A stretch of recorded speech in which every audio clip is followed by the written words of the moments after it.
I remarked with all earnestness that the 21s would beat the Scottish national team. Are you prepared to say that on air then? What's that then? What did you just tell me? That England's B team will beat Scotland at Wembley next summer? No, I said the 21s, our under-21s would. The under-21s would? Yeah.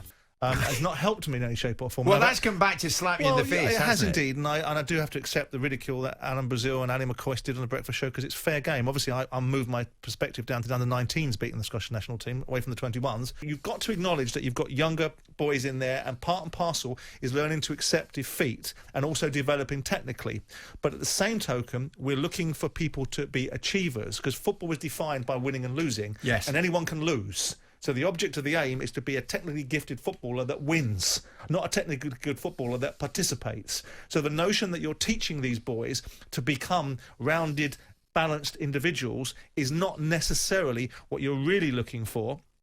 It's really about the notion that you're trying to produce winning mentality in every level of football, with the context and balance being the representative age that they're at. Right. At the 21 years of age, these are domestic players that are playing in elite football.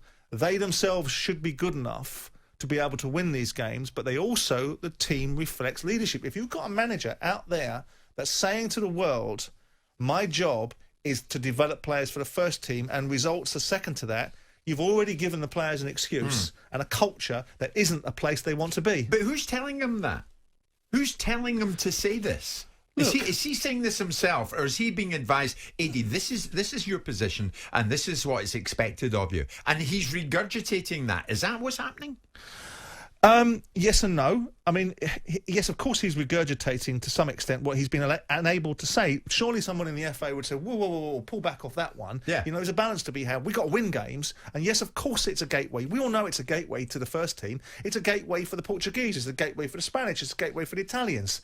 But they will still want to win, and they won't have the comfort blanket of suggesting that it's not winning that counts. It's only the development for the first team. Now, to my mind, he isn't fit for the job. I never thought he was fit for the job. And it's the luxury of having a comfort of being an ultimate failure. Yes, we know these players are good players. You didn't make them good players, AD. They were good players when they landed in the 21s. Yeah. They were already part... If you're playing for Liverpool, right, currently the champions of English football, then you're a good player, right? We know that already, and we know that the stages that you go through to become a fully fledged international player is to respect each environment you go to and win at those levels, as well as, of course, develop. Well, there's Jamie Ramage, who's sent in a message this morning. He's actually got sympathy with Boothroyd. He said, what are we asking from our under-21s? Is it a team being built with things, or to provide the full team with better players? Both, right? Both. You are occupying one of the elite roles in English football, okay?